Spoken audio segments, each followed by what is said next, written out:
12 से 2 political show देख रहे हैं आप। 24 की बिसात है और 24 की बिसात पर राम की बात है, क्योंकि जिस तरीके से वो कहते हैं ना अपने अपने राम समीर से, उसी तरीके से अपने अपने राजनीति में भी राम है।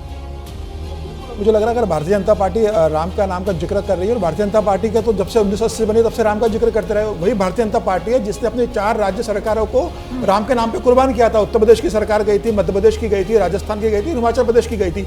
तो जो पार्टी अपनी 4 राज्य सरकारों को कुर्बान कर सकती है, वह चुनाव आने पर उस नाम का इस्तेमाल क्यों नहीं कर सकती। और मुझे लग रहा है ये प्रधानमंत्री नरेंद्र मोदी और केंद्र सरकार के कारण ही संभव हुआ है कि अयोध्या में इतना भव्य राम मंदिर बन रहा है। और भारतीय जनता पार्टी और संघ के एजेंडे में तो हमेशा आर्टिकल 370 और राम मंदिर प्रमुखता से रहा सारे घोषणा पत्रों के अंदर।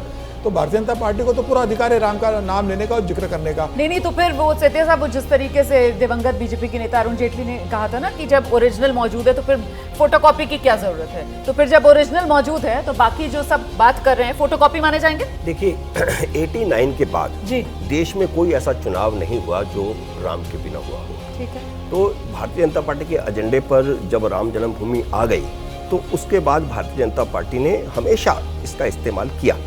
राम कृपाल जी कह रहे थे कि शायद उनको ध्यान नहीं आ रहा कि पहले रामलीलाओं पर इस तरह के भाषण होते या नहीं होते थे। मैंने अटल जी का भाषण भी सुना है, वहाँ पर जो चांदनी चौक की रामलीला होती है वहाँ पर होता लाल किले वाली। तो सोनिया गांधी का भी एक बार भाषण हुआ है, लेकिन जिस तरह इस बार हुआ है ऐसा लंबा भाषण 2 मिनट का 3 मिनट का होता रहा है, लेकिन इतना लंबा भाषण मैंने पहले कभी नहीं सुना। और इस भाषण से एक चीज जो मैं समझता हूँ वो ये है कि जो जातिवाद की राजनीति इस समय शुरू हुई, कांग्रेस ने जिस प्रकार उसको एजेंडे पर लिया है उसको लेकर के भारतीय जनता पार्टी निश्चित रूप से घबराई हुई है।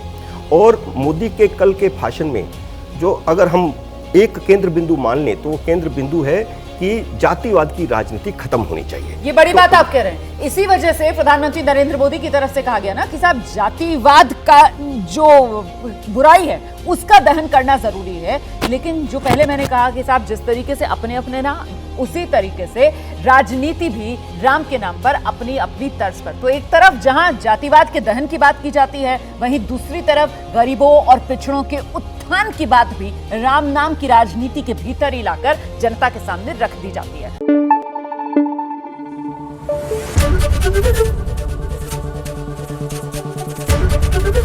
एबीपी न्यूज आपको रखे आगे।